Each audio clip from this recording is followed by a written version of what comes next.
Yep. Oh, boom, we're live. On this episode, we are going to discuss the three-quarter scale arcade market. With a bunch of new players, we need to figure out how we got here. So we're going to discuss the past, and we're going to also look into the future. So let's do this. And there's a long delay before the intro.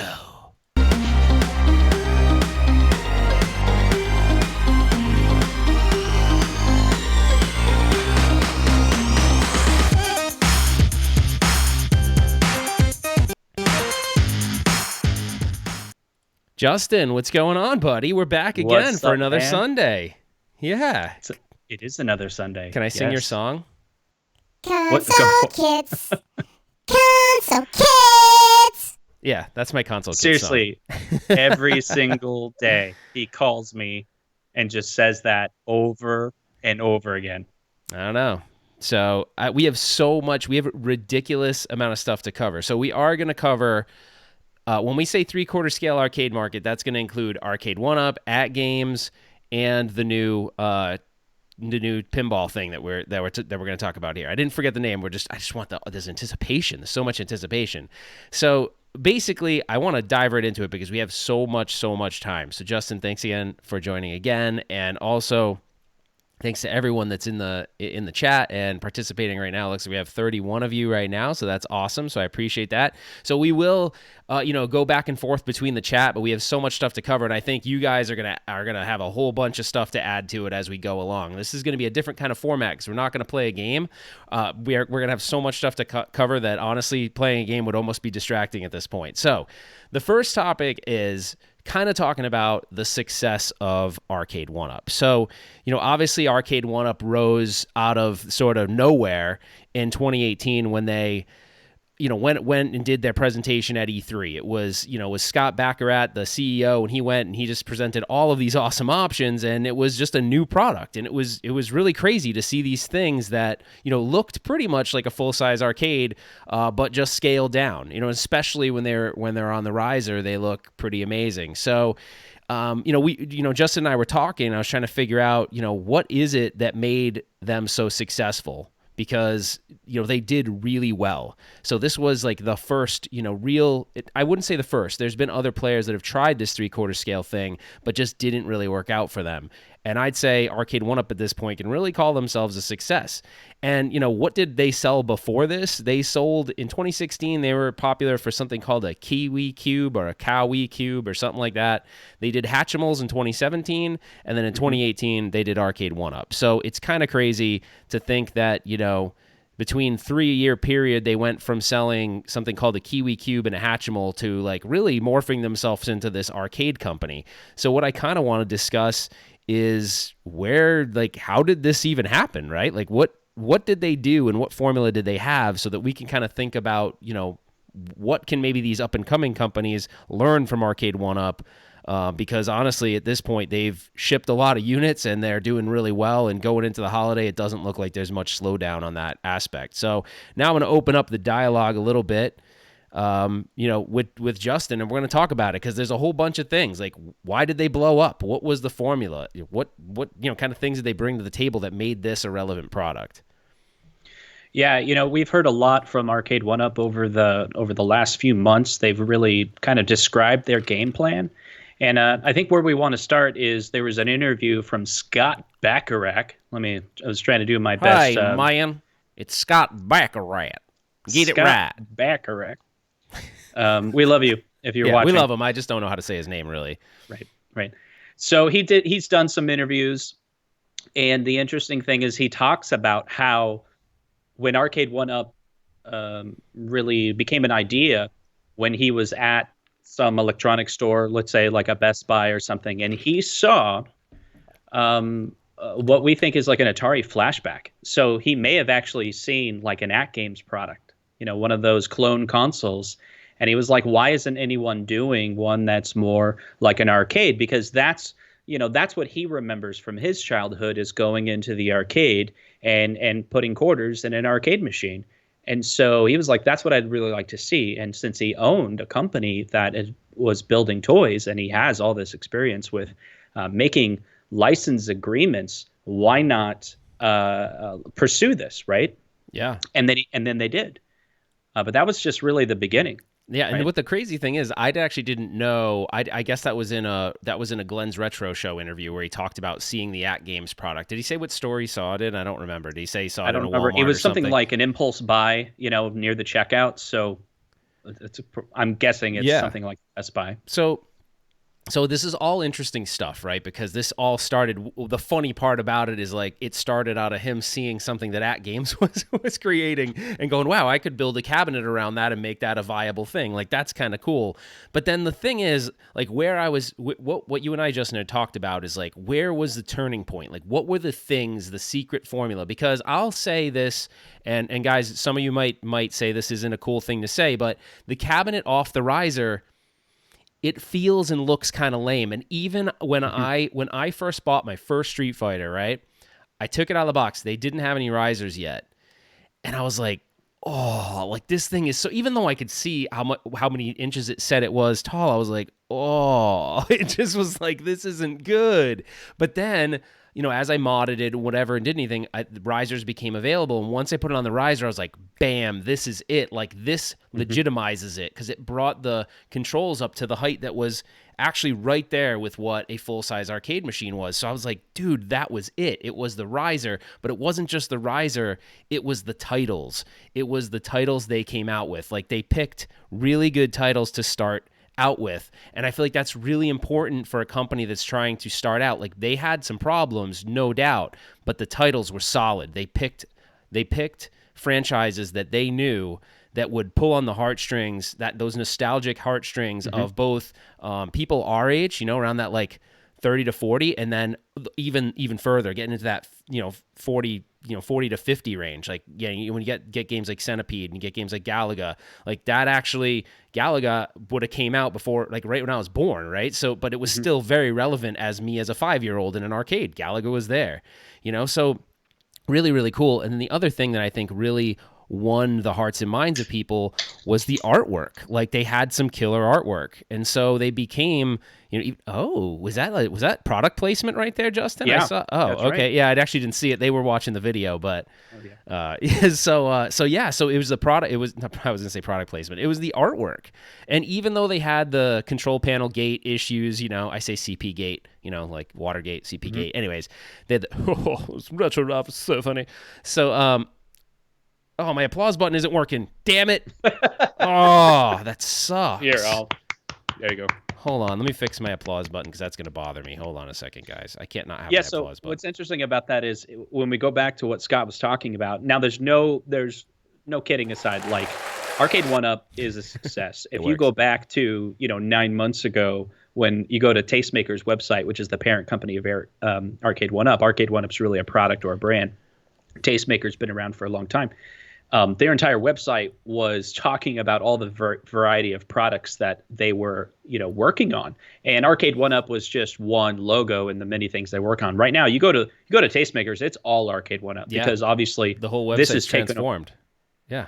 Yeah, they have different parts of the business for sure, but this is their biggest product. Yeah. So what I was talking about was the whole deck protector thing is like that became that was the one like major issue, right? When I talk about artwork, it was the control panel, and I talked to them at E3 and it was kind of a conversation around, we didn't really do the proper testing, and once we went through the testing, or they actually didn't say they didn't do the proper testing. They said they did it. They were using like this rub test, but then they weren't really accounting for like natural oils and skin, and so obviously, you guys know what happened. But I'd say they resolved that really, really quickly. But then like what made it propel even further, right? I think the thing that really propelled it outside of they had the solid product, things were working out great, but then there was like a turning point. It was really quick. It was almost right when the products were announced. So you guys are going to be really familiar with this, but this is when ETA Prime, sort of released his how I can mod this with a Raspberry Pi or RetroPie. So, it really all came down to understanding what controller board you could connect to that LVDS connection in the back of an Arcade 1-Up monitor so you could hook up anything to it, right? Once you cracked that code, it was done. It was over, right? All you had to do is figure out, how do I interface with this monitor? And they didn't use native HDMI, so it was like, well, what is this? How do we use this? So, he figured out what LVDS board it was, and then you kind of saw, holy crap, the modding community blew up and the thing just went totally crazy. This is when I sort of became more interested in the product, because for me, I was always into MAME and emulation, probably it's close to 20 years now. I've been doing it since I was almost maybe like 2021. So I just loved this idea of emulating games. But the thought of having the arcade cabinet was still a little bit out of touch for me. I had built like different things around the years, but when they introduced this, and ETA Prime was really the one that's, he deserves the credit for this. It was, how do I do this? Now, there were some things that he did that I would say, maybe I wasn't super excited about, like the kinds of buttons and arcade sticks that he used. He was using sort of the build it and mod it on a budget, where I was more like, well, I'd rather put a little bit better components in it. And so that was kind of what sparked it. I was like, oh man, like with my background in this, I could definitely build a really cool cabinet. So this was really cool. I think this was a huge turning point for the modding community taking over. And I thought, Justin, it'd be good for you to maybe comment on that, because I think, I like to think that we helped them shape the vision of their product based on the mods that were going on at the time and what we felt was important to us in the community. And I feel like they kind of did, whether or not we're the ones that influenced them or not. It sure seems like it based on, how things morphed and changed. Like if you think about the Marvel cab having, Sanwa sticks and buttons and things like that. Right. Like, well, even if you take a look at the HSN Marvel cabinets, they have light up buttons on them.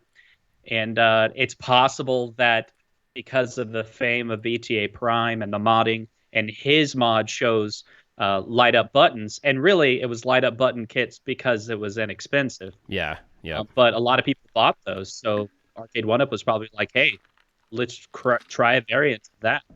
Yeah. Yeah. No, definitely. So, the only thing I wanted to talk about is, so coming out of that, obviously everyone was really interested in the modding, the modding scene that hasn't really slowed down. If you think about, people are doing, obviously they're running out of game titles to do, but people are doing crazy things. Like, I'm actually getting to the point where you haven't seen me do many mods lately, because as soon as I thought of one that like maybe I haven't done before, like someone's already done it. And I don't really want to do a mod that someone's already done, but the one that I really wanted to do, I had all the plans in the works. I knew exactly what I wanted to do with it, was Tapper. I really wanted to do a Tapper, and someone just did an amazing Tapper, and I think they posted it in one of the Facebook groups that's Arcade 1-Up related. So it was like, wow, man, I can't.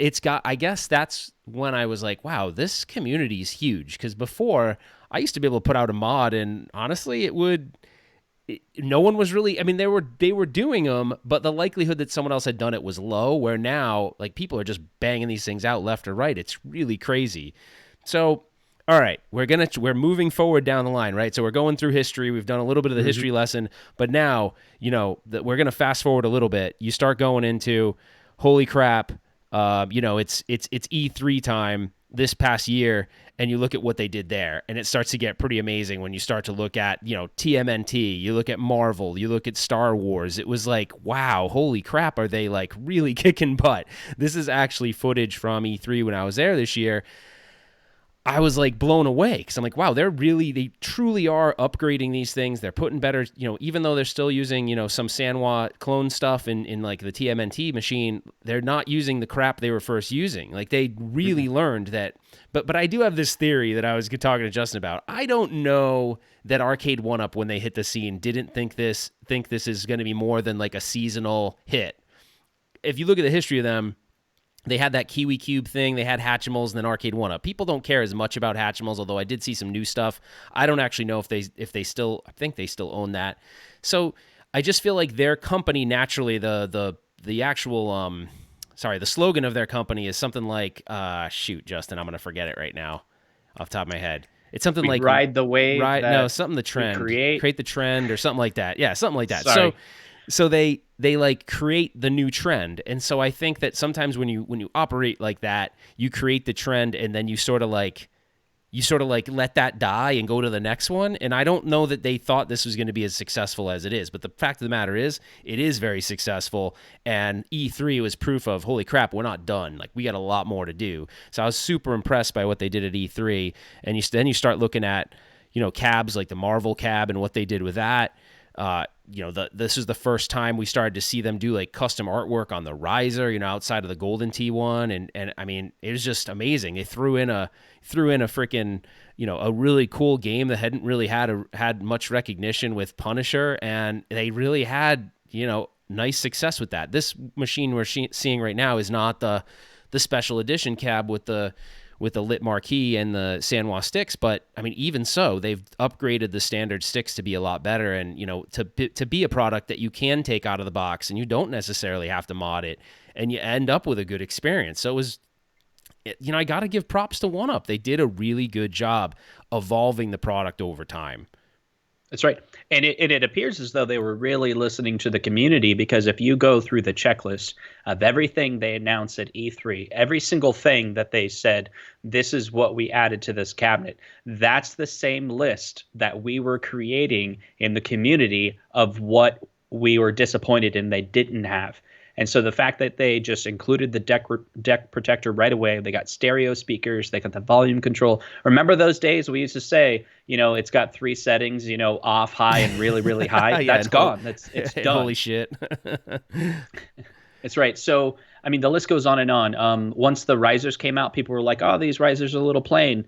Every new cabinet that they have now has an option for custom riser. Even when they were announcing the custom risers and they said these will be available, I didn't think they were going to create a bundle that's like it's going to have everything in it. They even went back, and with the Pac-Man, they made a deal with, was it Costco? You can get the Pac-Man cabinet with a light-up marquee, with a custom riser. I think it's $349 at Costco. So this is like a second-generation version of Pac-Man. And coming from the tech side, someone said off, loud, and ear bleed. That's pretty accurate. Yeah. So even with the tech of it, the actual hardware, that first model was a single core, a really low powered machine. You could barely run Street Fighter on it. It was basically just fast enough to be able to handle that. Now they're running quad core processors with what we believe to be about 1 gig of RAM on the sucker. So it's like we're talking as fast as an NES Classic to right around a Raspberry Pi 3B Plus for the power of the latest generation. I've been wanting to crack that a little bit more and see what that hardware could really do, if there was any modding possibilities to the actual hardware, because no one's really talking about that right now. Everyone's talking about swap it out with a Raspberry Pi. Yeah. But the funny thing is the 3rd generation basically has a Pi in it. Yeah. It's like it doesn't actually have a Raspberry Pi, but the power of it is equal to a Pi. Yeah. It just does, it's just proprietary.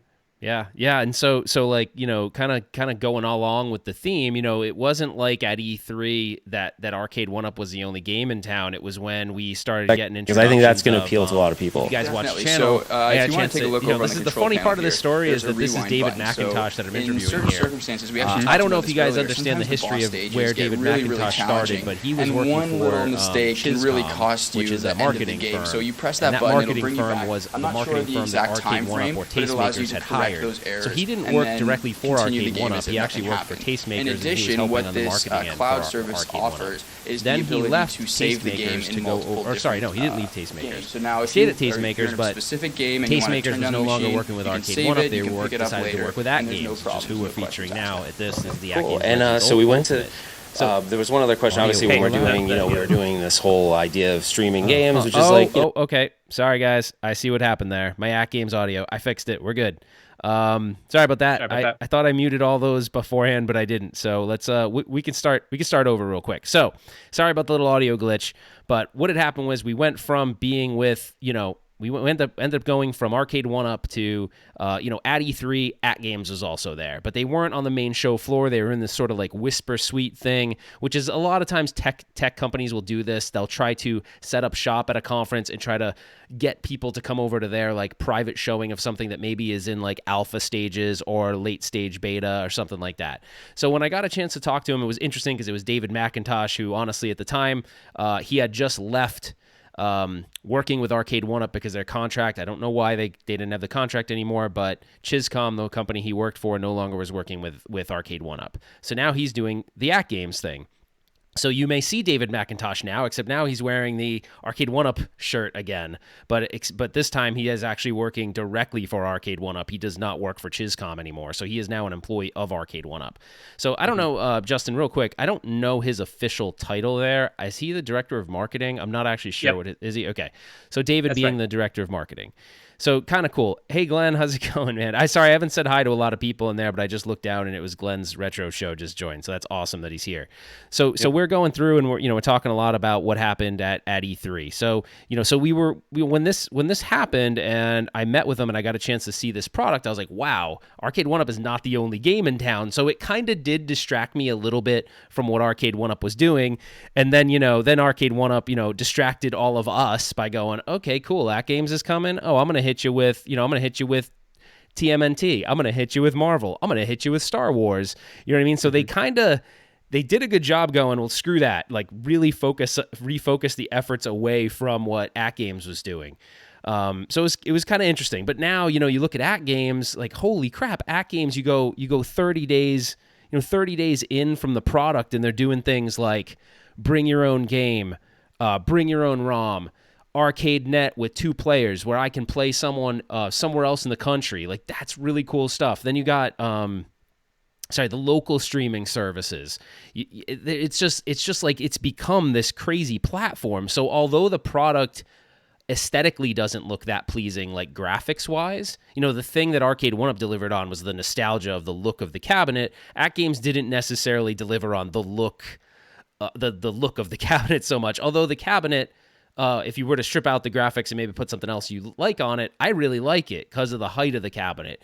If you put it next to an Arcade 1-Up on a riser, it's significantly taller, and it kind of feels more like a real arcade to me when they're in front of each other. So anyways, so AtGames isn't gonna just like sit there and be a slouch. They're actually they're making major moves, and for someone to do all this in 30 days, that's pretty crazy. And I'm wondering what Arcade 1-Up is feeling if they're going, look, we're gonna stay the course, we're gonna release systems with multiple games, and that's what we're doing, or if they're thinking maybe the multi-cade idea is cool and we need to do something like that too. I have no clue. I have no insider information on that. But you got to think they're at least thinking about it if they were not before. Yeah, so, if you want to frame the topic, that's exactly what we're talking about. You got Arcade 1-Up over here, right? Who's just released title after title. I don't know how many they have. They have over 10 different variation cabinets, right? And to do that in about a year, because a year ago this entire market didn't exist, not at this level. And then a year later, all of a sudden we have 10 plus cabinet variations and growing. We know at CES they're going to announce even more.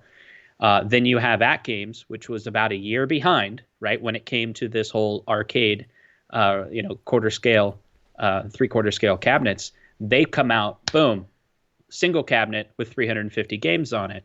And although those 350 licensed games weren't completely something that everyone's rushing to get, they said, okay, that's okay. We have all these different ways that you can hook up to the point where you can just throw a Raspberry Pi in it. So maybe they looked at the community. About that. I forgot about the Raspberry Pi integration. That's really cool. That's really cool too. I mean, honestly, I was actually saying in one of my videos, if you guys didn't catch it, I'm like, look, because it's a platform, even if you're not a Pi person, like there's a pretty good likelihood that MAME ROM exists for you. And if you can figure out that process, and I have videos on it, and there's other YouTubers that have videos on it, like you can load the MAME ROMs you want. You don't even really need to deal with the whole Pi thing, even though it's pretty simple. That's just another avenue to go down. If you're someone that loves the Raspberry Pi and loves the retro Pi builds or likes to build your own, that's pretty cool. I mean, that's a really neat option. And the fact that, you don't have to mod your cabinet to do it is even more appealing to a lot of people that maybe aren't as tech savvy. So it's really cool. So before we go further, if you don't mind, Ralph, I'd like to get a gauge of the community here. So all those in the comments down below, get ready to press 0 or 1 if you're cool with that. So basically at this point, if you're on, let's call it Team Arcade 1-Up versus Team AtGames. You cool with this, Ralph? So we should throw the disclaimer, though. Hold on, Justin. We got to throw the disclaimer that we're not doing this because we want there to be a battle or anything. We just curious. No. Yeah. We're just curious. So hit 0 if you're all about Arcade 1-Up, you're diehard Arcade 1-Up fan, and press 1 if you're diehard at games, the new cabinet, the one that's the legend, Wait, right? Wait, what was it again? Zeros? Wait, I forgot your numbers. Wait, what was it? So yeah, we got some people like Brad who like to play around, and he threw a 2 in there. So I'm going to break this down to binaries. So 0 would be an even number, and 1's an odd number. So any even and odd numbers, that's what I'm going to take. So I don't know. I saw a lot of zeros. There were a lot of zeros, and then we got some 1s in there. I want to say, speaking for the community, perhaps at a turn, right now people are really liking Arcade 1-Up, and they're skeptical about the AtGames cabinet. What would you say, Ralph? Yeah, I mean, I think there's still, I think this jury's still out for a lot of people. I'm personally really enjoying them. Now, if you have the resources to have both, I think there's definitely, honestly, they complement each other a lot, because you got one cabinet where it's maybe those sets of games that you really love and you want it to be that original skin, while you have AtGames over here that can do all of these things, right? It's more of like, all right, it's a framework and I can plug whatever I want into it. So I get that, but I do think they're both, AtGames is really up the game as far as if you look at their history being a little rough, I think they did a really good job kind of coming out of that and going, look, we're really serious about this. We're going to make this different this time. And I feel like they're doing a good job. I mean, there's still a bunch of time left. The product's still just launched. We're talking about a little over 30 days since launch. So a lot can happen there. But I feel like right now they're doing a pretty good job. So you want to, real quick, before we move on to the next topic, Ralph, you want to look at the chat? There's a couple good points in there. Do you want to read those out, the ones that you find interesting? Basically, we're getting some feedback from the community of why they're liking Arcade 1-Up. Okay. Our 1-Up has 1 year on AtGames. Yep. I mean, they definitely have that experience, and they've seen the troubles and gone through it themselves. That's right. And they've really listened to they have a year's worth or more of customer feedback, so it's definitely valid. They've had to go through some hurdles, but I think they've done a good job. Can you mod a 1-Up and have a connected multicade with Steam? You actually could. So something that I did test that I haven't done a video on is Steam Link works with Dragonwise controllers. So those USB encoder boards that we've been using, that ETA Prime featured in his first video that kind of got everyone started, those encoder boards work with Steam. It took me Steam Link. So actually, I thought I had it around here. I must have moved it. I was cleaning my office earlier, but yeah, you could actually have a Steam Link based cabinet if you wanted to, or have it as an option, right? Because you can plug in multiple things. You could maybe have an HDMI switch. You could have Steam Link and a Pi, or Steam Link and a Pandora's box. So yeah, there's a bunch of things you could do. Or you could have a PC with Steam Link on it and play PC games. I mean, the sky's really the limit at this point. Like, you can pretty much do whatever. I didn't realize that the Dragonwise controllers would work with Steam Link, but it does. I've yet to do a video on it, but I will here shortly. So we got AtGames, we got Arcade 1-Up. What do we got now? There's McDonald's, you got Burger King, and you got Wendy's. There's usually 3 to rule. We're missing a third one. What's the third one going to be? There's something that isn't 3/4 scale yet. But there is now. And it's called Toy Shark. Do you have really, really small hands? Are you super short? Are you a little awkward, but you love pinball? And your grandpa... Yeah. Dude, you just keep saying Toy Shark. Then you need to go with the Toy Shark. Toy Shark. These grandparents look super stoked for the Toy Shark. But I will say, anyways, the Toy Shark, whatever it is. So, hey, the Toy Shark is brand new. It's brand new, and its claim to fame is that, hey, we are going to get you guys. We're going to bring the Toy Shark. We're going to bring 3/4 scale pinball to the masses. So, I just, obviously there's some people that are skeptical of this. Can they make it happen? It's got its flaws, but it's out there right now. Now, I haven't touched it myself yet. My initial feelings on the product were that, all right, just the pictures, no videos or anything. When I saw just this video, I'm going to go back to it real quick. When I saw just this video, my initial thing was, wow, I kind of get why they have that chrome border around it. Because a lot of pinball machines had chrome borders. Like, they had the edge molding was chrome. But it wasn't implemented in this fashion. It was actually implemented in a way that there was kind of more of a side rail, and the whole point of that was, in a traditional pinball machine, those side rails are there, but you're seeing all of the playfield. Like, there is not a border. It's just a seat that's glass, and you see right through it. So it does throw me off a bit when I look at just that. But yeah, it's an interesting product because it's the first one we've seen in this like sort of trying to be affordable space. Now, before we dive in, Justin, and we go deeper, I wanted to kind of talk about like, have there been 3/4 scale attempts in the past? And they're actually, why not? There hasn't been. This is the first. Well, digital pinball, but have there been any 3/4 scale like traditional pinball machines that were offered to the marketplace?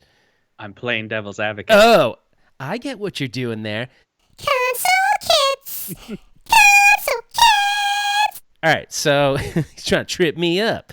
So anyways, there were other companies that tried to do this. So Stern themselves actually, this is going back a little bit, but Stern at CES we realized that there were many people who would like to have a pinball in their home, but our commercial games were big and expensive.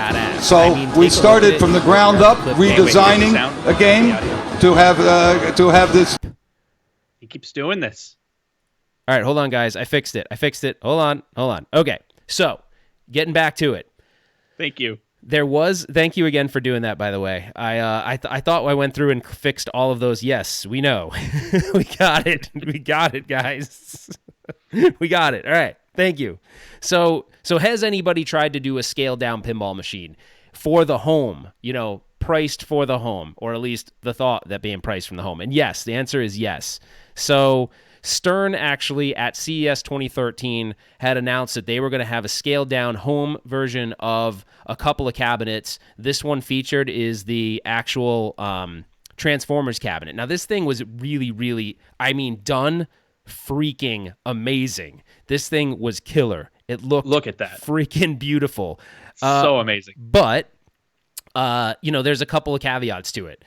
If let's say a regular pinball machine was 10 grand or 15 grand, this thing was coming in at like half of that, right? So it was not affordable for everyone, but it was really targeted at the pinball enthusiast, right? The person that said, look, I'll have it scaled down, but this shit better be solid. Like this thing better be worth bringing into my home. And so I can't say that this is necessarily a failed product because I have no idea how many of these were made, but it definitely wasn't something that really got to the hearts and minds, and the pricing just wasn't there, right? So that's the CEO. Someone called the CEO of Stern Ric Flair. Oh my gosh, that's so awesome. Woo! Pinballs! Woo! Okay. That's freaking awesome. Okay, that's literally all. I don't even know who said that. That is awesome. Okay, Super King 64. Oh, it's Brad. You get comment of the freaking day. Holy crap, that's awesome. Oh my gosh. To be the man, you gotta beat the man. Woo! Stern Pinball. So I didn't know. That's awesome. Maybe that'll get back to him that he looks like Ric Flair. I don't know if he'll think that's a comment or not, but Super King 64 gets massive props for that. So, okay. So that was that first attempt. It did not really succeed, but then this happened last year, and this was at San Diego Comic-Con. So for those of you that missed this, oh my God, though, if this was priced right, I actually don't know if I can check it till after. Hold on. Okay, hold on. Yeah, but I got it. Okay. Okay, I just fixed it. It played for a second, and I just fixed it. So hold on. So holy crap! At San Diego Comic-Con, this was shown, and this is freaking ridiculous. Off the charts awesome, but I think, again, the pricing is going to be the problem. But check this thing out. Okay, so this is a 3/4 scale Star Wars pinball machine that's going to be released by Stern this year. Or actually, it's out. It's actually out. So it's pretty expensive, though. But holy crap, when I think about, like, do I want pinball in my arcade room? Like, this would be pretty freaking sick to have something like this. The thing is, even 3/4 scale, this is 3/4 scale done amazingly well. I mean, something where if you're a pinball fan, like, Stern's not going to screw this up. So the problem is that I think you're still going to have a cost that is not really in line with what you're thinking, right? Like this isn't the 3/4 scale affordable, option. Although if you had the money and you love Star Wars, like holy crap, would this look cool in someone's arcade room? And you can see they have the back glass, and I believe it has I think it has the active back glass and DMD. If you hang on for here for a second, I think they're going to show that here again in a minute. But yeah, it has the DMD below it. But yeah, I mean, super freaking cool. So anyway, then, it got me thinking. I've owned virtual pinballs along the years, right? I've owned a couple of them. Or 3 of them. I owned a Vertigo, which is a stand-up vertical pinball. That was really cool. I loved it. Then, but the problem is, we're talking $3,000, $3,000-$4,000 for something like that. Then I think they're $3,000 right now, the Vertigo, but it's vertical. It doesn't have a plunger. It has a launch button. But when you're playing it vertically, I don't know that you really miss out on that. It's still a pretty cool. The screen is high resolution. It's got a 1080p screen, so it still looks really good. It recreates but like with pinball, you're kind of used to seeing it. You're looking down at it at a horizontal or a how much vertical do you think that surface. one ran? I think if you guys look at the VP Cabs website, I think that thing's like $3,000. I think right now, I think they got it priced for $3,000. So let's kind of continue on. So we keep going here. So I wanted to show you guys some systems that I actually had in the past. So this was one that was really cool. This was and we're gonna get to we're gonna get to Toy Shark. So don't worry. But this was a system I had in the past. The reason I'm starting with this clip is because this was a pinball machine that played both vertical pinball games and horizontal arcade games. So what you're looking at right now is I'm playing Killer Instinct, and that was all preloaded on the system. This one had a bezel that kind of came in a little bit more than I would have liked, but this actually could play both. It played both virtual pinball and horizontal games. And the thing is, if you picked, you could pick from tables or arcade games, and then it would actually control whether or not it was going to use the horizontal monitor or the vertical monitor. You didn't have to pick that. If it was an arcade game, it was going to use the horizontal display. If it was a pinball machine, it was going to use the vertical. And it had a DMD, and this is the one I own now. So the one I own now has active back glass as a DMD, and you can see here, see those silver rails, the rail system. This has a bezel, but the bezel isn't as dramatic because it has a black inner bezel, but it's not really that thick. So really you maximize that playfield space. So when I was thinking about, and that's the DMD right there. So when I was thinking about the Toy Shock, I'm like, I don't know how this is going to recreate this experience that well. This one right here is around $4,000, $4,000. So it's like, there's your DMD that I'm pointing at right there in the video. So it's just, can something that's $400 recreate the experience?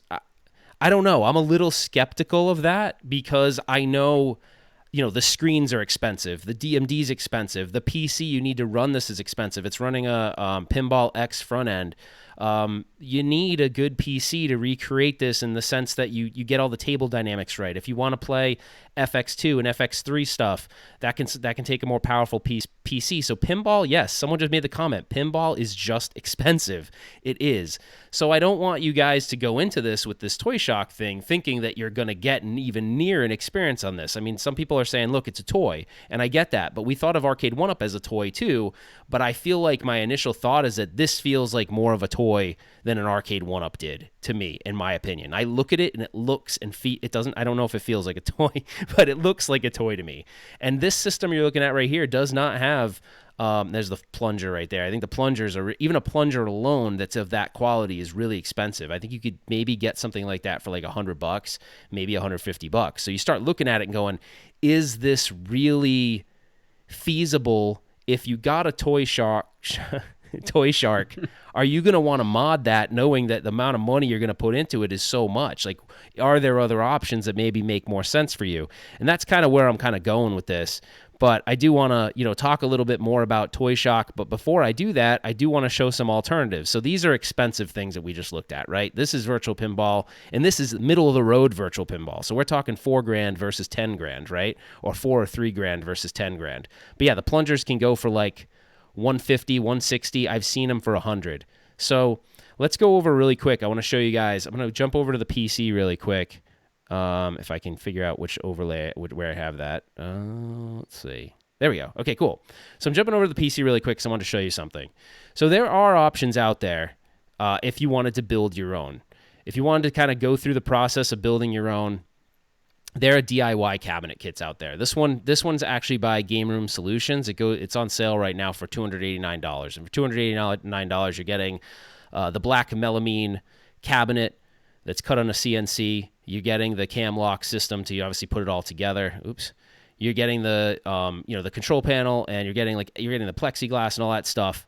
And that's kind of it. You're getting the base cabinet. So if you want to put your controls in there, and you want to add graphics, right? So you can add your own graphics kits if you have one. Like, let's say you have your own graphics that are made, you can do that, and they'll pre-install them for you. So let's go to the max. Let's say you want to have the graphics pre-installed. So now you're talking about getting a pinball kit for $434, right? So that's $34.97 more than you're going to pay for the Toy Shock. But I think the base guts of this is going to look nicer than that Toy Shock will, and it gives you the opportunity to build it however you want, right? So, and one of the cool things is on Ryan's website, he's got a whole bunch of cool videos of how to build this thing, and he actually walks you through everything. He walks you through how to set up Pinball X. He walks you through how to set up the emulators for the specific pinballs you want to use. So this is a really cool option. So I'm not saying that, don't go buy the Toy Shock. That's up to you, right? You can make that decision. And I haven't even seen it yet as far as played it myself, although I am getting one. So I'm going to actually have a bunch of feedback on that. I have to make sure I'm careful enough to not go too overboard with my comparisons. But if you look in his video right here, you can see he actually shows you how to install Visual Pinball 9. He tells you how to install Visual Pinball X, and then he tells you how to install the front end Pinball X. So that's actually really cool because he walks you through that whole process. So for those of you that are a little tech savvy, you can do something like this. So don't feel so intimidated that there aren't there's not resources out there to help you. Pinball is a whole different beast. Trust me, it's not easy to do. I've done a couple of builds myself, and it's not easy. It takes some time and effort to get it up and running. But with videos like this, he's telling you what you need to do it. And the cool thing is when you're all said and done, it incorporates and this one doesn't have the legs on it, by the way. He does allow an option to get the legs on the bottom of it, so it'll stand up like a regular pinball machine, although you could use it on the tabletop. But I mean, you start looking at it, there's a lot of guts in the machine like this. That's the pieces of the machine, and then I'm going to kind of walk through. This is him showing you how to put on the artwork and stuff like that. And then I think in the end of the video, he's got some actual options of this thing standing up, and I wanted to show that to you guys if I can get to it in time. But there's the PC guts of it, and he shows you how to put that all together and everything. And his kit is pretty well made to support that kind of thing, and it has plenty of room to put the PC in and all that. Shows you how to put the monitor into the back glass area. And the cool thing is when it's said and done, the DMD is actually embedded into that back screen. So he shows you how to set up the software so the DMD is actually embedded into that back screen as well. So this is just one of those things. I wanted to give you guys an option if you felt like you could go build your own. This could be a kind of a cool option. You maybe when you're all in on it, you're talking like $700 or more, but if you were going to mod the Toy Shock and you don't already like the base of what it is, because that's what you got to remember is I liked the base cabinets of the 1-ups. So that's why I went down that path. I was like, hey, even if I don't skin this thing, the base looks good. The graphics look good. I like it. I like Street Fighter. I'm going to make this my fighting game cab. So it made sense to me. I'm having a hard time making as much sense out of the Toy Shock, but again, that's me not having the experience with it yet. So I don't want you to think I'm saying absolutely not. I just don't know because I haven't really played with it yet. But my initial expectations aren't that I'm really excited. Or my initial expectations were, wow, this could be really cool. And then when I saw it, I was way less excited than I am right now. Shameless plug. I can't wait for them to be $75 and we can find them on home arcade deals. Yeah, yeah, exactly. We'll see.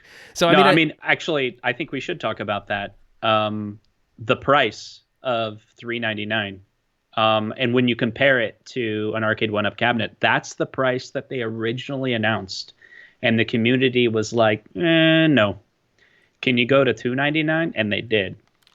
And I haven't really heard Justin, oh my gosh, I can't believe I know, Justin, oh my gosh, I can't believe we didn't really talk about that yet. That's the thing. Like, the community dictated the price. They really did. Dude, you the nail on the head on that one. Mm-hmm. I know, dude. We could have probably put some stink up and got the price to $299. Right. And then 6 months later for arcade 1-up, they raised the price, to $350, $399, but that was only after giving more, right? Yeah. And so they're like, okay, we're going to $299, but if you want the Teenage Mutant Ninja Turtles, which is going to have a 4-player, hey, we need $50 more. Or, hey, we're going to do Star Wars and it's going to come with the yoke, so it's going to be, $500 now, $450. And no one had any issue with that because you were giving us more. And so, maybe it would be awesome if we could see that price come to $299. And now we're playing with something different. Now you'd have to choose between $299 for the Toy Shark and Toy Shark, and somewhere in the $700 range for the do-it-yourself kit. But being that the gap is pretty close, and you seem to get so much more for the $700. I don't know. It's and tough Justin, for me. that's just one option. There's I just featured that one because that's one that I know about. Rec Room. So I don't know where they're at right now. Rec Room Masters, it looked like they were sold out, but Rec Room Masters is a really cool kit too. So go check out their kit. There's a bunch of other ones too out there.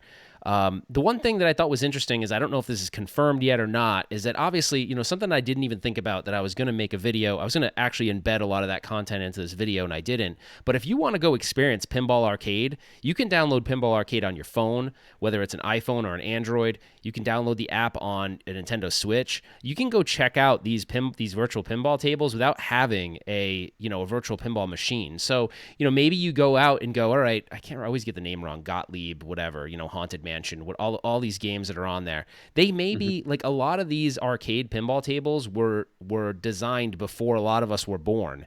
So it's the thing, or we were like a couple years old or under 5. So a lot of us may have no idea what those games are, although I've seen them. You might have seen them in arcades and stuff. So like, that's where I kind of struggle. It's maybe building it is for the simple sheer fact that you want to build your catalog of tables that you enjoy, and then you can skin it however you want. So it's Glenn. I actually was wondering, Glenn, if you were going to say anything. Yes, Glenn was alive when these games came out. Oh, Glenn, I love you though. That's not a dig. I love you so much. So I'm not making. You can't help when you were born. I mean, that's not bad. You know what I'm saying? All right. Anyway, so I wanted to say another thing. So, oh wait, hold on. We have a Toy Shark commercial. Coming up. Hold on one second. I'm going to cut to the commercial. Oh, hey guys, wanna come over and play some pinball? Yeah! I'm kinda short, but I love pinball. Do you know if this thing comes in different colors and graphics? I sure hope it does. I have no idea what Haunted Mansion is, but it gets me and my grandparents so excited! Woo! I love you, Grandma!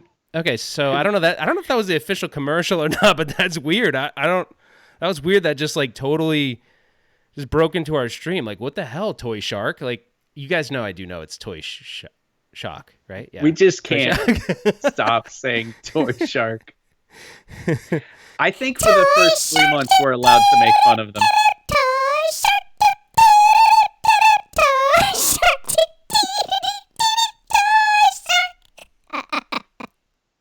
Okay, I gotta stop. Okay. I'm sorry. What is wrong with you, Ralph? I'm sorry. You guys know that I'm totally like messing around, right? I mean, I don't want. Are you?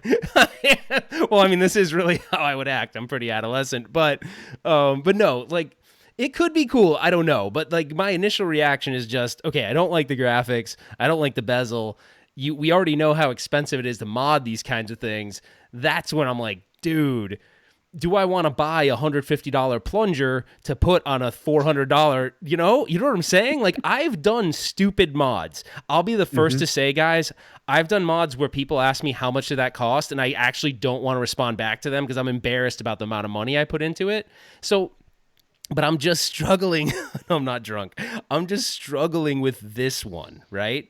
I'm just struggling with this one because the bezel having, the bezel being the way it is, could I... Wait, what? Oh, I was just trying to see the comments. Okay, so like the bezel, if I were to spray that bezel black, would I like it more? I don't know. Like, I actually kind of was digging the fact that they went with the chrome side rails, but then like I almost feel like it would have been cooler to say, all right, well, maybe it's like black and then it kind of goes out to chrome still there. Like, maybe they could have made a black bezel around it and then the chrome bar still stayed. So yeah, I don't know. It's just I struggle with it. Yeah. Okay. Give me some clarity. I'm going to cue you, Ralph, to trigger the next point of conversation. But before we do, let's do another quick vote in the chat. You guys ready for this? Get your finger ready for 0 and 1 again. Okay. But this time 0 is going to be, I totally want to get the Toy Shark. Okay, and 0. 1 is, I'm out. Should we go? Yeah. 0, I'm in. 1, I'm out. Okay, so 0 is totally Toy Shark, and 1 is I'm out. 1 is, for that reason, I'm out. Okay, let's see. I was waiting for you to say that. Okay, we got it. We got some 1s. We got a 0, 1, 1. All right, we got a good amount of 1s. Hey, that's cool, man. Like, we got some 1s. Wow, we got a lot of 1s. Wait, 1 is out. Oh, never mind. 1 is out. Oh, I was like, wow, a lot of people want it. Okay. I don't know. Maybe I should have gone the other way, but it was clear to everyone, right? That 0 is you're in, 1 I'm out. Yeah, 1 is, and for that reason, I'm out. I don't know. Maybe I should have made the 0s and 1s make more sense, but I think they got it.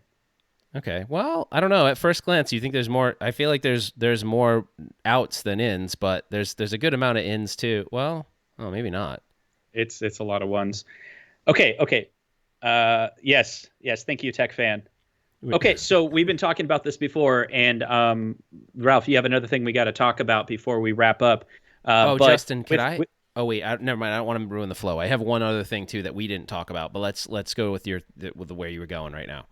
If you don't like the Toy Shark, with just 1 or 2 words, could you guys come up with why? Could be price, could be looks, could be not a pinball fan. But try to keep it short. Spartan Cliff was not an option, by the way. Spartan Cliff was not an option, but I suppose we can add that as an option if you felt like that extremely, aggressive against it. Okay, looks. It's a lot of looks and cheap looking, the bezel. So what's interesting about it, keep in mind, go back a year, Arcade 1-Up. A lot of us didn't really like that first generation.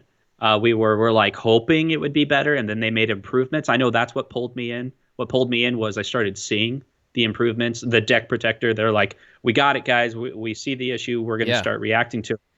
That's what Toy Shark needs to be doing right now. You're like, is it the bezel? Is it the looks? Do they need to come out with another? Keep in mind, Arcade 1-Up had like day 1, wasn't it? It was Asteroid, Centipede, Street Fighter. And then they did Galaga and Pac-Man by December. So October, they announced by October they already had other titles ready to go. Yeah. And, I think, and I want you guys to be clear, the reason why I'm so interested in this is because, for one, I really do want there to be an affordable virtual pinball option.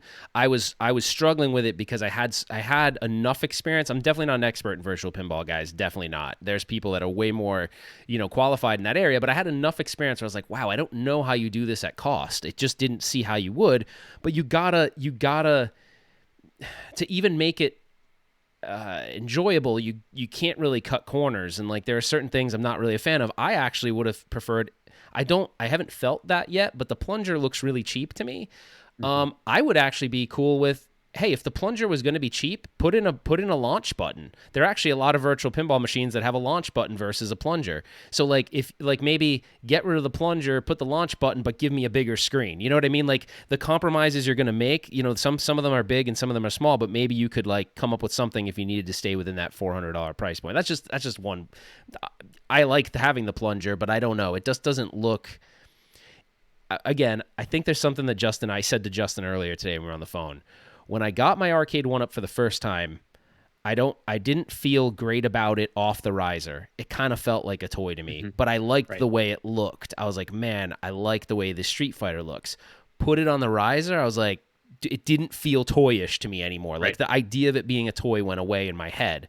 So Arcade 1-Up was able to make something that you could argue is a toy, but didn't feel like a toy. Maybe it did from a controls perspective, but the looks on the riser, the height, it didn't feel like a toy to me. So this one, my initial gut reaction when I see it is it looks like a toy. So I need to play with it myself to get my own. I feel like for me, I need to actually like experience it myself. Maybe I'll change my mind. Maybe I'll go like, wow, this is cool. The one thing I don't think I'll change my mind on, I don't think this is feasible to mod the way I think people want to mod it. I think they'll quickly realize that the amount of work they're going to have to put into it to mod it is going to make the cost so much so that they could have bought something else that maybe costs a little bit more, but would give them an overall better experience. So let's talk about that. Let's say I don't understand, Ralph. I'm going to pick up this guy for $3.99, right? And I'm going to basically buy ETA Prime's same kit, right? You know, I'm going to get the little converter board with HDMI. I'm going to grab a Raspberry Pi, you know, and then I'm going to throw an SD card. So what? Like $75, right? Sorry, sorry, I was looking at the chat, Justin. Say that one more time. Sorry, dude. It's only going to cost me like $75 to do this mod, right? I'm going to get a Raspberry Pi. No. I'm going to get the converter board. No, I see what you're doing here. No. So the only thing I know where you can run pinball through Raspberry Pi, and again, it's been a while since I've done this, was there's like a couple of DOSBox things that you could run. So Raspberry Pi is not going to be your answer to this thing. Now, one thing I did kind of think it could work. I have no idea how to do this yet, but it was a thought. It was, hey, an NVIDIA Shield runs Android. You might be able to use an NVIDIA Shield if you mod it. Now, NVIDIA Shields are not cheap, but they're very powerful. So you could probably pull off pinball. I haven't actually tried. I have one downstairs. I could easily just load a Pinball Arcade, which should be in the App Store there. It's the same app that's running. Yeah, it's probably the same app that they're running. So that could be really cool. But keep in mind. Wait. So you're gonna upgrade it to an NVIDIA Shield to play exactly the same 12 games. Well, no. Then you could download all the other tables that it doesn't have, right? Yeah, then you could go and download whatever tables you want. There's a bunch of tables available in Pinball Arcade. It'll cost you money to buy them, but they're not too bad to kind of, So now we're talking like $550, and then you're going to need the USB encoders. Mm-hmm. They're a little tricky to set up, by the way. The USB encoders are a little tricky to set up. On a NVIDIA Shield, you can do it because it will support a DragonWise, but you might have to. I'm so stupid. I should have documented it. I did it for the AtGames thing, and I should have documented it, and I didn't. It's a little goofy. Like I never even ended up making the video. So I had 2 videos that I actually started to do the technical work for, and I didn't actually do them. And one of them was the NVIDIA Shield in the AtGames, and the other one was the Steam Link. The problem was they made those features available pretty much. Like all the reasons why I wanted to do that, they actually made that pretty much available. So it was like, why do I do these videos? It would have been like work. It would have been work someone was doing for no real reason if you could do it in an easier way. I'm all about that. Modding is cool, but you can also get carried away with it when you really want to get from A to B. There's like a bunch of ways to do that, but if you want to do it, over the top, you can. So you can spend as much as little as you want. My only issue with I think if you were going to mod this cabinet, I wouldn't think it'd be technically feasible, and I haven't actually seen the back glass to jigsaw that wood out, mount a monitor in the back for back glass. Like then you're getting kind of crazy. And then you got to think, if I'm cutting it, if I'm hacksawing that thing apart, I'm either going to get a new piece of wood there, right? And take that piece of wood out, like disassemble it. And I don't know, it might be glued together. I have no idea. Like let's say all that stuff is screwed together. I need to get that back panel out so I can put a new front panel in to put a monitor in there. The cool thing is if you use Pinball X and use some of those emulators out there, you can incorporate the DMD into its own monitor, so you don't need a separate DMD. It won't look as good, but you're not going to put a DMD and an LCD. That's when I start going, man, I don't think that's the way to go. But if you didn't care about the back glass, you might be able to do something there where you just update the games, and that might be an option for you. But yeah, the modding thing is not. If I do it, you guys can call bullshit on me. But right now, I don't think I'm going to do it. I don't think it makes sense from adding up the cost to mod that thing at this stage. There may be little mods, like you want to get a plunger for it, but again, those aren't cheap either. You want a actual metal plunger, it's going to cost you like $150 for a good one. So unless you can find a cheaper one than that, or make one if you have the skills to do that, you can get a regular plunger and actually convert it to a virtual pinball plunger. I don't have the skills to do that. My friend over here, Console Kits, does though. So maybe you'll make one for us. I don't know. We were talking about some interesting things. People are going to think that you're making one. People are going to think you're making one now, dude. Yeah. No, but it's going to be tough, right? The whole thing is really tough because we talked about this before. Who are they marketing to? Who and if we know that it's not going to be someone who's die-hard pinball that already has pinball machines in their house and wants to preserve that type of gameplay and loves the mechanics, loves the force feedback. It's not for that group. So is it for the modding community? Except for the modding community basically needs to be educated that a solution already exists. So if you're going to buy this as the bare bones at $399, and then people are talking about upgrading the monitor to a 32-inch, okay, so you're going to have to buy the monitor anyway. What are you going to do with the 24-inch? You're just done with it, right? Yeah. And then so now you're talking like $700 anyway. So you're buying the IKEA furniture for $400. But if it was $299, I think we'd be having a conversation. It would be like, oh, for $299 I can buy furniture that first of all, if it's $399, I want it to be done. Like I'll buy it for $399 and it's exactly what I want for that scenario. Like my Star Wars cabinet, your Star Wars cabinet, like we talked about, you did a mod for your Star Wars cabinet for fun, for the video. Yeah, completely not economical at all. And I've done several of those, guys. Like I've done mods where it's like, holy crap, that was so dumb from a cost perspective, and I know that. And like I'll say that, right? I'll go, this isn't something that people should actually do. Because like, I mean, if I look back at one of my mods I really liked was my Street Fighter 4 mod. That was a ridiculous mod. I used one of the clone Street Fighter 4. By the way, if you're just watching this is actually a video of my current virtual pinball running Pinball X front end. So you're looking at Iron Man. That's a 42-inch playfield, high def 1080p screen, and then the back glass is got it has a real DMD there, and then you've got the 32-inch active back glass. The speakers on this thing are actually just okay. They could be better, but this thing comes in around $4,000. So you think about it, it's really expensive. So it's not something that, and the funny thing is, just to tell you guys, I started with a Vertigo. That's how I got into virtual pinball. The Vertigo, oh, thanks about the Tatsunoko thing, by the way. That's that's actually my favorite one too. That's a favorite one that I did. So, I started with a Vertigo. Then I actually traded my Vertigo for the one you see here. I'm going to put the screen back up. The one you see here, which I'm actually playing Killer Instinct on. This actually did arcade games. It did horizontal and vertical games, both pinballs and arcade games. I traded them for that. It was an even trade. I don't think we exchanged any money to do this. So I did that one. And then now I have a 42-inch playfield one. So it's weird. I feel like when you get into the hobby, you'll go, I didn't like the Vertigo either, Glenn. The Vertigo, so I will make a comment about the Vertigo. The Vertigo really hurt my, you got to think you're standing in front of a cabinet, your playfield for pinball is vertical, so you're kind of like doing this. So I felt like my neck really hurt. The most comfortable way to play the Vertigo was actually standing, or not standing, sorry, on a stool. So I definitely didn't like the Vertigo. It was a cool concept.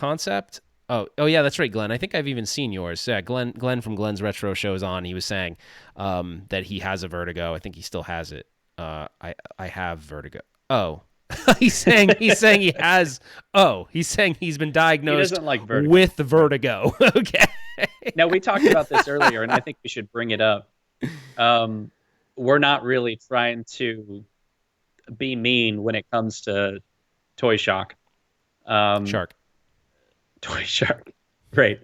But to be fair, when Arcade 1-Up first, a lot of us are diehard Arcade 1-Up fans now. But at first we were, not so into Arcade 1-Up. I think it took several check marks for us to dive into Arcade 1-Up. We've talked about this. Once at certain points, we started seeing the reaction from Arcade 1-Up, how they wanted to improve. That was a check mark. Okay. And how the riser makes it so much nicer. That was a check mark for me. It's mobile. You can kind of move it around in your house without calling your buddy to come over. And so, but the community also said, here's the things that we don't like. And that's kind of the conversation Ralph and I are having today. This is an early product. And we did that with AtGames too. Just like a couple of months ago, Ralph was beefing on AtGames, and now they're doing some fantastic things.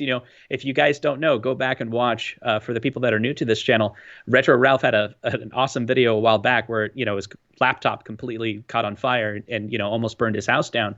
Exaggeration, but then now we're able to put a pie in it. And but Justin, if you go back even further than that.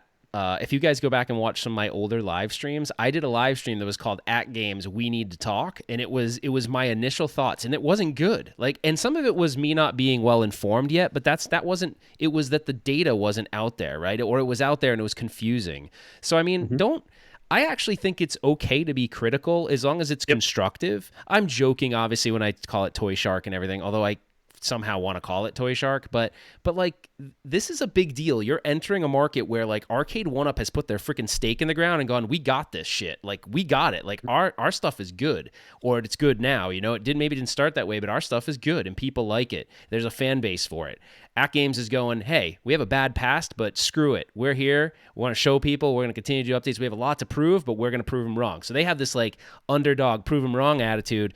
This company sold RC cars. Okay, no diss on that, because Arcade 1UP was selling freaking Hatchimals, right? So, hey, they made it happen. So maybe this company can too. I just think if I was going to, my first product that I was going to test the market with, I don't know if I would have picked that game, because I think that game is not a distinguishable game. Even though it's a very cool game, it's like one of the first pinball machines with like 3 levels to it. So you have like that depth Glenn of play. remembers it. Yeah, it has 3 levels, right? It's got an upper level play field, it's got the base play field, and then under play field. So that's really cool. But for me, it pulls on 0 nostalgic heartstrings for me. You show me a Street Fighter cab, I freaking loved Street Fighter as a kid. They pulled on every heartstring possible for me. I was putting quarters up on the machine.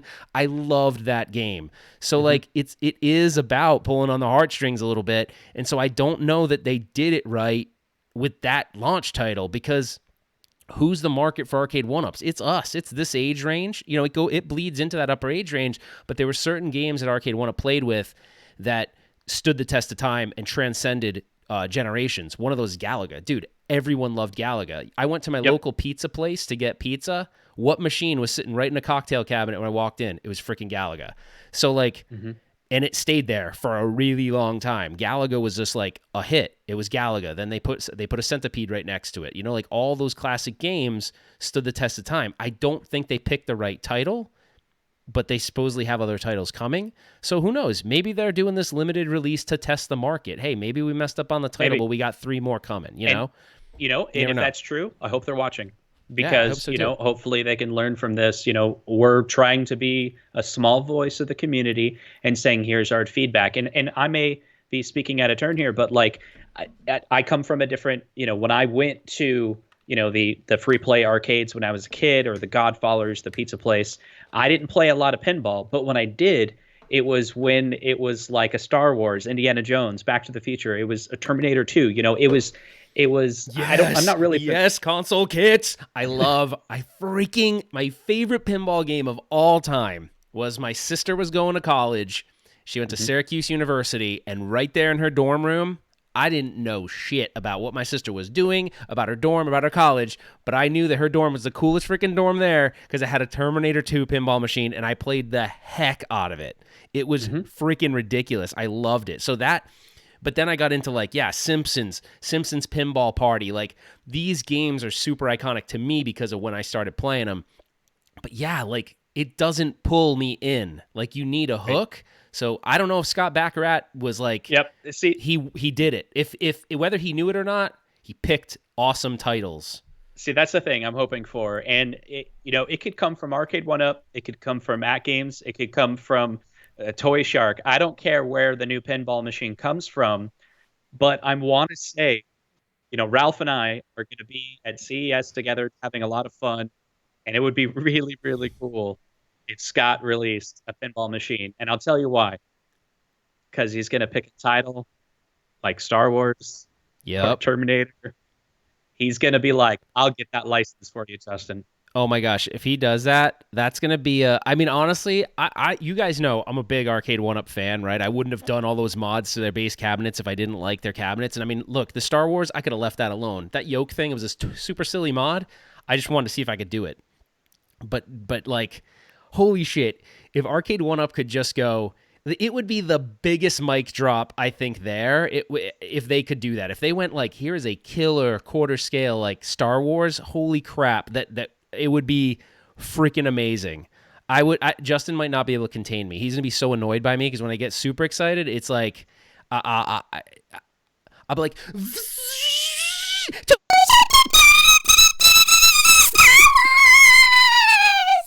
be so excited. I'll be so excited. That'd be really cool.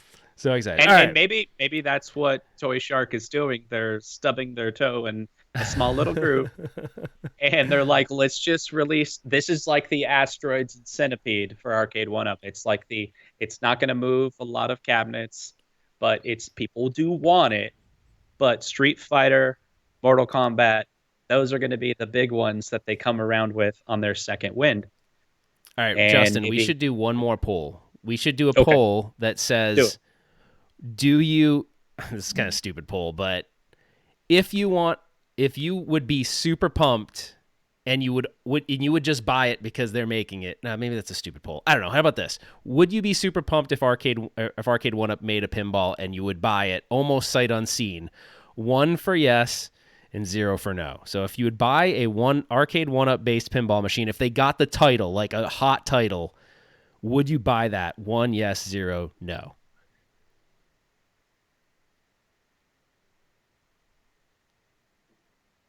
Oh, wow, I got one. Really? I got some zeros in there. I'm surprised. 1 is yes, by the way. 0 is no. Okay, so what's the difference? Is it because we know that Arcade 1-Up will make it look better? Because these same people that said they didn't like the Toy Shark, I think they said it for the looks. There's a lot of 0 no's, though. Did you guys get it wrong? Or no, regular? Oh, wow. I almost feel like you guys are like 50-50 in it on this one. Yeah, so maybe there's some of them that are just like, I'm not going to get pinball. Pinball is not in my future. Well, is the answer that, oh, wow, there's a lot coming in. So is it because you guys don't want pinball, or don't like pinball? Or are you guys thinking that Toy Shark's going to pull it off? I mean, the problem is for me is that I'm a little bit biased in the fact that I'm not excited about the launch game. You know what I mean? Like, I actually... wait. Yeah, what? Some people are saying not sight unseen. You threw too much. Oh, all right. Sorry, guys. I got super excited. Let's not sight unsee it. Okay, see, I get excited. I got excited, Justin. You're better at the polls because I'm like, all right, if Arcade 1-Up came out with a machine and it was really good and it had these graphics and it had these controls and it had a plunger and it had this and it had that, and Glenn's Retro Show would personally sign it and come to your house and hand deliver it, and Glenn would be like, oh my gosh, you're awesome. Welcome to the community. And it had its own Glenn Retro Show fan page. Sorry, see, I got excited. Look, I'm turning red. All right. We should end it with you doing an impression of Glenn. You do a great Glenn impression. That's not my Glenn. I don't do a Glenn impression. He's messing around. I don't do a Glenn impression, Glenn. I do. Okay. I don't. But it would be pretty cool if Glenn hand delivered it to your house. I think there are definitely people who would buy it if Glenn hand delivered it to them house. I would buy it. I kind of, even though I was really in Glenn's backyard for just Glenn, go start an Arcade 1-Up pinball fan page, even though the product doesn't exist, and we should see how many people can join it. Call it the Arcade 1-Up official pinball fan page, virtual pinball fan page, and see how many people join it. And then go, Scott, look, there's like 2,000 people that want virtual pinball from you. Yeah, from you. Although Glenn teeters that line though, because Glenn, I think Glenn has gotten some behind the curtain stuff that I know he can't share, so he knows stuff don't know. Oh, okay. Let's do this. We're gonna end soon, right? So we talked about doing this a while back. I'm gonna just jump right into it without permission. So we're gonna end the channel with our picks. All right. So it's our pick of the week, right? And it could be like a topic, a book, a video, or whatever. So my pick is Glenn's channel, Glenn's Retro Show. He has a video. I watched the whole thing. It's kind of long, but it's if you're an Arcade 1-Up fan, it's really, really good. It's him going to Arcade 1-Up in New York, and if he's actually there awesome. Towards the end, there's like scenes of him, like there's like a photo shoot, and those are the photo shoots that you're seeing now of so all cool. The new. But it was a great video. He interviews David McIntosh in it, and clearly Glenn knows the CES He knows some stuff. He does. I know Glenn knows. But it's cool. You know what Glenn is awesome? You know what's so awesome about Glenn? They know if they tell Glenn. I mean, even if Glenn is, I'm sure Glenn has an NDA, but whatever. I feel like if Glenn like lived next door, I'd tell Glenn some shit. Like I'd tell him stuff, be like, Glenn, man, yeah, life is rough right now. I'd tell him personal stuff, and I know that he wouldn't tell anybody. I actually know that. Like you could just tell Glenn's a really good dude. So I would be like, Glenn, I'm struggling right now, buddy, and I'd tell him stuff. I just would. I feel like just look at him. You're like, I want to tell Glenn important information. So I just feel like Glenn is a very good advocate for the community as a whole. He's got all of these awesome things going on. He's got all of the fan pages mostly that are his and official. He just does so much. I think he does a lot more. I actually would like to at some point, and I know I talked to Glenn about this a long time ago. I would love to personally interview Glenn because he does so many projects that I don't know people even know about, that I think you'd be like, wow, I didn't even realize how embedded Glenn is in the community, and he didn't pay me to say any of that. So someone said Glenn is the Mr. Rogers of the Arcade 1-Up community. I don't know. I do feel like Glenn could probably, the one thing I know, I bet if two people were having an argument with it in the community, I think Glenn could bring them back together. I really do. So my pick of the week is going to be a little different. Mine is not a video or anything. It's actually, one is going to be a plug for something that's coming this week, and I apologize that the light is not on here. One is this. So if you guys were big Sega 32X fans, and he doesn't even know I'm doing this, by the way. So Sean Long or RGT85 just wrote this complete Sega 32X guidebook, which is really cool. It's got pictures. It goes through the whole game catalog. I think it's on sale right now on Amazon. So if you look up the complete 32X guide, I think it was under some sort of Black Friday sale. So I haven't read it yet, but I'm like pretty excited about this because I was one of those people that lived and died by Sega. I loved Sega. So this is actually something I'm really looking forward to. That's right. They're talking about that in the chat. If you want to get a signed copy of that one, check out Castlemania Games. Ryan from Castlemania Games. Ryan is freaking awesome. Good call. You go to that website and you order it from him. There's a little bit of shipping going on where you have to, because basically what's happening is Ryan is shipping a whole bunch to Sean. They're like buying them from Amazon. Sean's signing them, RGT85, and then shipping them back to Ryan. Cool. All right. So that's an avenue to pick it up. Well, clearly Console Kits is totally stealing my segment, but that's cool. Yep, so totally. I'm just kidding. So the other thing is, this is pretty expensive, but I'm pretty excited about this. I was actually going to play this today. There's a Nintendo Switch Dragon's Lair trilogy. I haven't played it yet, but it's got Dragon's Lair Space Ace and Dragon's Lair 2. So I just thought this would be kind of fun. This is by Limited Run Games, so I don't know how many they're going to make. It is a little expensive, but I'm kind of excited about checking this out. And then the other thing is, on the channel this week, I'm actually going to do a lunchtime live stream. I don't know what day yet, where I finally do the memory upgrade to this thing. So I actually put a bigger or a SD RAM module in it so I can enable NES and Super Nintendo and Neo Geo. So that'll be something that'll be coming this week on the channel. It'll be like a 15-minute, video, even though I always lied. I never go 15 minutes, but this has been a really fun project. This was actually something that Justin kind of was like, dude, how come you don't do anything with the DE10 Nano? And I started, and I freaking love it. I love it a lot. So yeah, so that's kind of all I got, man. I think we're about wrapped up. Mm-hmm. Any final words, Justin, that you want to talk about, or are we just done? It's time for the Toy Shark. Oh yeah, you guys don't even know what's coming, because coming soon, December 5th is the day it drops, I think. If that's Thursday, I'm not really sure, but the Toy Shark becomes available. But right now, you guys don't know this, but there was a crate of Toy Sharks that somehow got disrupted by customs or something like that. So there was 650, and then there was 1,000, so no one really knows. But all I know is, if you want a Toy Shark, you better have pre-ordered it, because it doesn't look like they're available much longer. And that's that. So all right, guys. Anyways, I really, really enjoyed having everyone on here. Do I smoke before videos? I do not. Yeah, no, this is just normal. This is my normal me.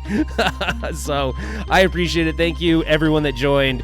Hopefully you guys enjoyed this. This is a different format. We've never done this before. We didn't do gameplays. This was like literally our first like true vodcast.